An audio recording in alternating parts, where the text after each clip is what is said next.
Hello friends, welcome to our channel Study Basic. Today we are going to do some more important question of height and distance chapter of ICSC class 6 maths.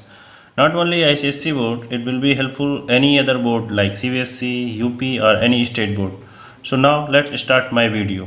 The very first question is find the height of a tree when it is found that walking away from it 20 meter in a horizontal line through its base. Okay, the elevation of its top change from 60 degree to 30 degree.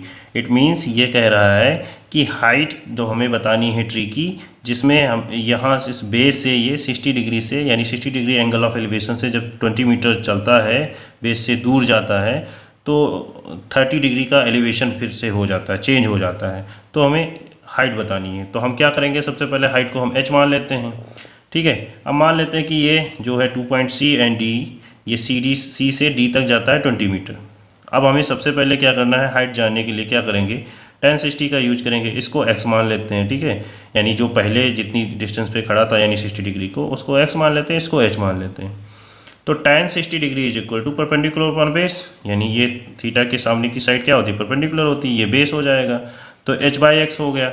अब tan 60 की value क्या होती है, √3 होती है. अब √3 है तो फिर क्या हो जाएगा, ये इसके साथ मल्टीप्लाई हो जाएगा, तो h is equal to √3x आ जाएगा. ये इक्वेशन फर्स्ट हो गई. फिर देखें ये 60 डिग्री का हो गया. अब हम ट्रायंगल ABD में चलते हैं. तो ट्रायंगल ABD में देखेंगे तो यहाँ पे अब tan 30 डिग्री है. ठीक है, वही सेम परपेंडिकुलर अपॉन बेस. अब बेस क्या है, B से लेकर के D तक, तो BD हो जाएगा. ठीक है, तो AB/BD, AB की वैल्यू h है और BD की वैल्यू क्या है, ये इतना x है और ये इतना 20, तो x प्लस 20 मीटर हो जाएगा. तो और tan 30 की वैल्यू कितनी होती है, 1/√3 होती है. अब ये देखो, इसको इससे मल्टीप्लाई कराओगे, इसको इससे होगा मल्टीप्लाई, तो h into √3 is equal to x plus 20.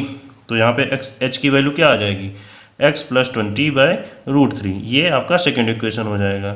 अगर हम इन दोनों इक्वेशन को सॉल्व करते हैं तो क्या मिलता है, देखते हैं.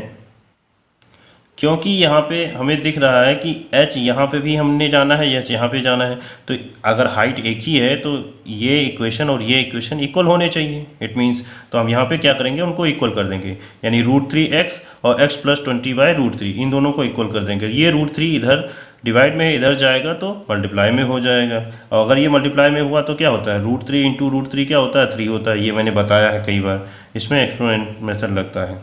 अब क्या यहाँ पे हो जाएगा 3x और यहाँ पे x प्लस 20 है, तो ये x इधर प्लस में है, इधर आकर के माइनस में हो जाएगा. तो 3x में से x जाएगा तो क्या बचेगा, 2x बचेगा. तो 2x इज इक्वल टू 20, तो x इज इक्वल टू कितना हो जाएगा, सिंपली 10 हो जाएगा. अब हम चलते हैं, देखो हमें x की वैल्यू तो पता चल गई. अब क्या करेंगे, कोई भी इक्वेशन, चाहे हम इक्वेशन फर्स्ट ले लें या इक्वेशन सेकंड ले लें, लेकिन यहाँ पे इक्वेशन फर्स्ट छोटा दिख रहा है, इसलिए हम इक्वेशन फर्स्ट के जरिए से हाइट निकाल लेंगे. हम यहाँ से भी हाइट जान सकते हैं, लेकिन हमें ये ज़्यादा ईजी दिख रहा है, तो इसलिए हम इसको यूज करेंगे. ठीक है, हमें कैलकुलेशन को आसान करना होता है, ना कि मुश्किल. ठीक है, तो h की वैल्यू √3x, x की वैल्यू क्या दे रखी है, 10 मीटर अभी हमने फाइंड की है. तो √3 इंटू 10, और √3 की वैल्यू क्या होती है, 1.732. तो इसको जब आप मल्टीप्लाई करोगे तो क्या हो जाएगा, 17.32 मीटर. ठीक है, ये समझ में आ गया होगा. चलिए नेक्स्ट क्वेश्चन पे चलते हैं. Next question is from the top of a lighthouse 100 metre high. मतलब ये जो लाइट हाउस है, इसका जो ऊंचाई है, हाइट है, वो 100 मीटर है. The angle of depression of 2 ships are observed at 48 degree and 36 degree respectively.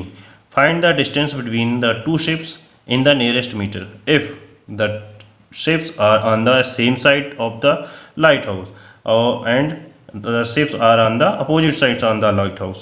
तो हमें एक बार बताना है सेम साइड पे अगर हैं, और एक बार बताना है अपोजिट साइड पे. तो हम यहाँ पे सेम साइड वाला फिगर बना करके रखे हुए हैं.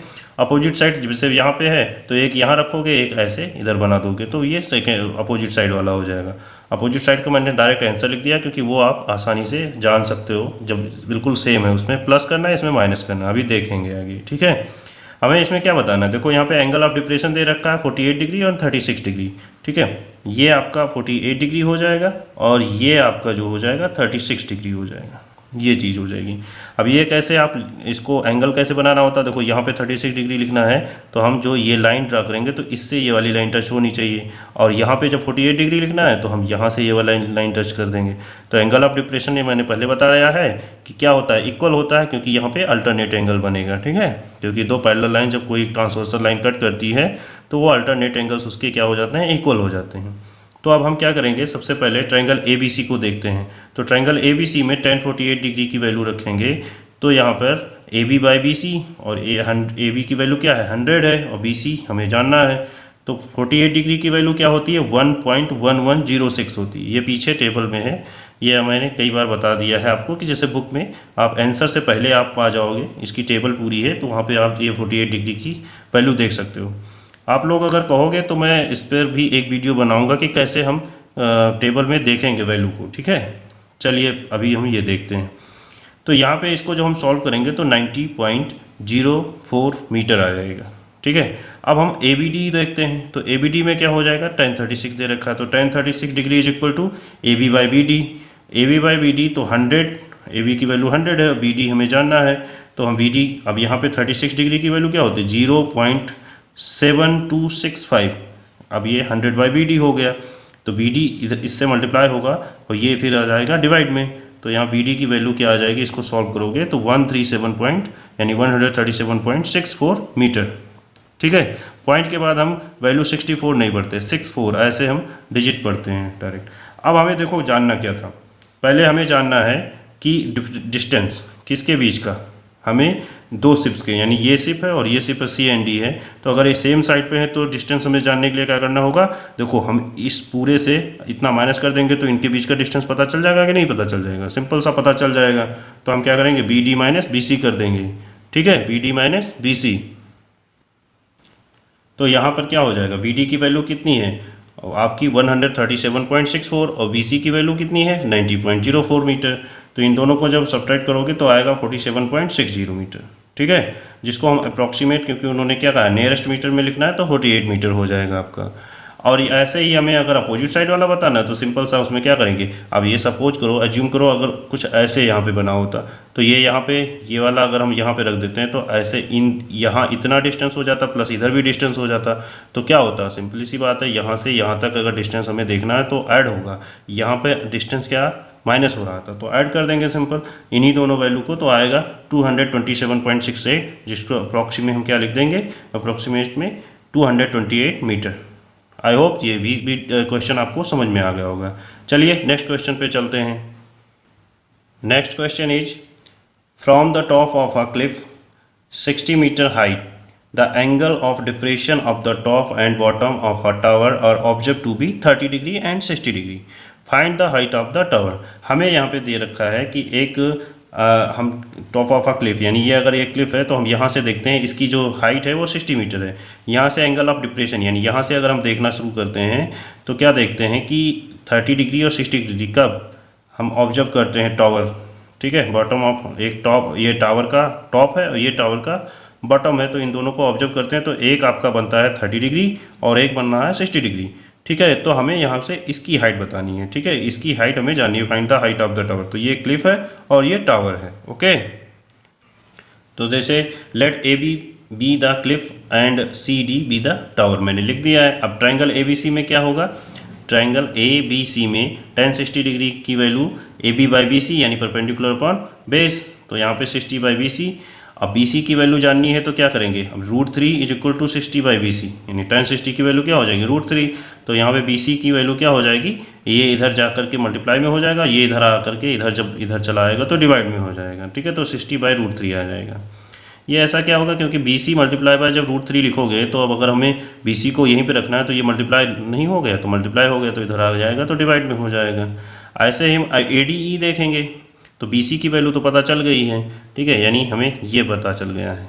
अब हम ADE देखेंगे, यानी ADE, तो यहाँ पे हमें पता है BC is equal to DE होगा, क्यों होगा, क्योंकि ये रेक्टेंगल बनाएंगे, ठीक है, और अपोजिट साइड्स क्या होती है रेक्टेंगल की, क्योंकि ये सारे 90 डिग्री हैं तो अपोजिट साइड जो रेक्टेंगल की होती है वो इक्वल होती हैं, तो यहाँ पे BC is equal to DE हो जाएगा।